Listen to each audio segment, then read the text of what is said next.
For Malaysia, it is projected to only take 23 years to make the shift from aging nation to aged nation, with 14% of the population well above the age of 65. And it will take another 14 years thereafter for Malaysia to reach super-aged nation. 21% above age 65. And this is, of course, alarming if we do not take measures now effectively to ensure that there is not only issue of longevity, but level of comfort and care, and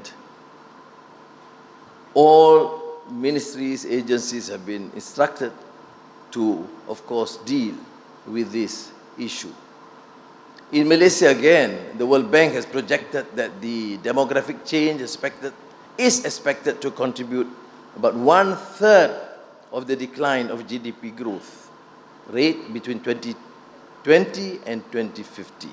Backing on all these new initiatives on energy transition and digital transformation, our concern is, of course, the plight of the poor, and we have seen that the older one becomes, then he is prone to fall back to the poverty trap. The old age population is more susceptible to poverty compared to the average Malaysian population, with only 29% of Malaysians having a pension, 29% having a pension or pension-like income during retirement. EPF data shows that 1 in 4 members actually exhausted the EPF savings within 5 years after reaching withdrawal age. Now, we have taken great strides, and I think Malaysia is quite happy to be recognized as one of those that have continued this culture of savings, or savings culture, but there are concerns, and this must be addressed. Many Malaysians are not able to maintain what is considered to be a reasonable standard of living after retirement. And a recent survey found that 26.1% of respondents aged above 60 will continue to work until their health fails. They include me. As they face challenges in achieving income security to finance their retirement needs. And that does not include me, because I'm not taking salary as Prime Minister. We need to actively seek reform in the Malaysian pension framework in order to ensure that every generation in Malaysia will be able to look forward to growing old with dignity.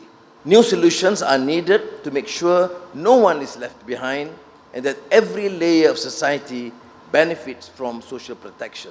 Expanding EPF coverage in phases so that more of the working age population will become part of the EPF ecosystem will ensure that more Malaysians can accumulate adequate retirement savings for their old age. It is time for Malaysia to embrace serious reform in its pension and retirement framework to enhance its coverage, adequacy, and sustainability, and ensure financial security and equity for all Malaysians.